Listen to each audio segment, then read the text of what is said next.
Voice of Gulbarga में आप सभी का इस्तकबाल है। खातून को इलेक्ट्रिक शॉक लगने का वाकया। ये वाकया आज सुबह इस वक्त पेश आया जब खातून अपने बेटे को स्कूल की बस में छोड़ने जा रही थी। बताया जा रहा है कि गुलबर्गा शहर के मोहन लॉन्च के सामने यह हादसा पेश आया। सुबह मोहन लॉन्च के रूबरू भाग्यश्री नामी खातून ने अपने बेटे आयुष कुमार को स्कूल बस में छोड़ने गई।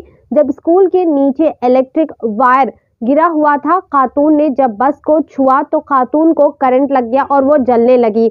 मुकामी लोग जो उस वाक़े के वक्त वहां मौजूद थे, उन्होंने ये तफसील बताई और इस खातून को फौरी तौर पर शहर के प्राइवेट हॉस्पिटल मुंतकिल किया गया।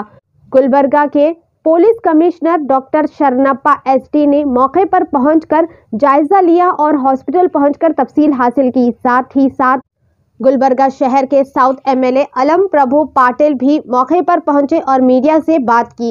भाग्यश्री वाइफ ऑफ रविंद्र कुमार, उम्र 36 साल, ये खातून HMD शोरूम में काम करती थी। पुलिस ने इस मामले में केस दर्ज किया और तहकीकात जारी है। आइए देखते हैं ये रिपोर्ट। ऐसे ही अहम और खास खबरों के लिए वॉइस ऑफ गुलबर्गा को लाइक करें, सब्सक्राइब करें और शेयर भी जरूर करें।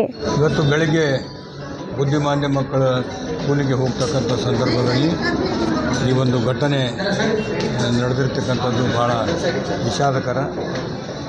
ಬಸ್ನಲ್ಲಿ ಹುಡುಗರು ಸ್ಕೂಲಿಗೆ ಹೋಗ್ತಕ್ಕಂಥ ಸಂದರ್ಭದಲ್ಲಿ ಮೇಲಿಂದ ವೈರ್ ಕಡಿದು ಬಸ್ಸಿಗೆ ಟಚ್ ಆಗಿದೆ. ಆ ಬಸ್ಸಿಗೆ ಟಚ್ ಆದಾಗ ಅಲ್ಲಿರ್ತಕ್ಕಂಥ ಹುಡುಗನಿಗೆ ಕಳಿಸ್ಲಿಕ್ಕೆ ಬಂದಂಥ ತಾಯಿಗೆ ಅರ್ಥಿಂಗ್ ಆಗಿ ಎರಡು ಕಾಲು ಮತ್ತು ಕೈ ಸುಟ್ಟಿವೆ. ಹುಡುಗನಿಗೂ ಕೂಡ ಕಾಲು ಸುಟ್ಟಿದೆ. ಈ ಭಾಗ್ಯಶ್ರೀಯನ್ನು ಹೆಣ್ಮಗಳು ವಿಧವೆ, ಗಂಡಿಲ್ಲ, ಎರಡೇ ಮಕ್ಕಳನ್ನು ತೆಗೆದುಕೊಂಡು ಜೀವನ ಮಾಡ್ತಕ್ಕಂಥ, ಆಕೆ ಉಪಜೀವನ ಮಾಡ್ತಕ್ಕಂಥ ಒಬ್ಬ ಹೆಣ್ಮಗಳು ಮತ್ತು ಮಗ ಬುದ್ಧಿಮಾಂದ್ಯ ಮಗನಿಗೆ ತಗುಲಿದ್ದು ಭಾಳ ವಿಷಾದಕರ. ಈಗಾಗಲೇ ಕಮಿಷನರವರು ನಾವು ಬಂದು ಭೇಟಿಯಾಗಿದ್ದೀವಿ. KV ಅವರು ಕೂಡ ಹೇಳಿದ್ದೀನಿ, ಅವ್ರಿಗೇನಾದರೂ ಸೂಕ್ತವಾದಂಥ ಪರಿಹಾರ ಕೊಡ್ತಕ್ಕಂಥ ಕೆಲಸ ಆಗಬೇಕು.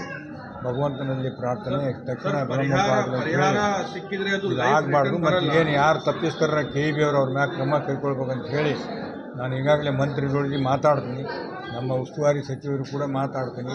ಅವ್ರ ಮೇಲೆ ತಕ್ಷಣ ಕ್ರಮ ಆಗಬೇಕು. ಯಾಕಂದರೆ ರಾಜಾರೋಷವಾಗಿ ರೋಡಿನಲ್ಲಿ ವೈರ್ ಕಡಿದು ಬೀಳ್ತದೆ ಅಂತಂದರೆ ಇದು ಭಾಳ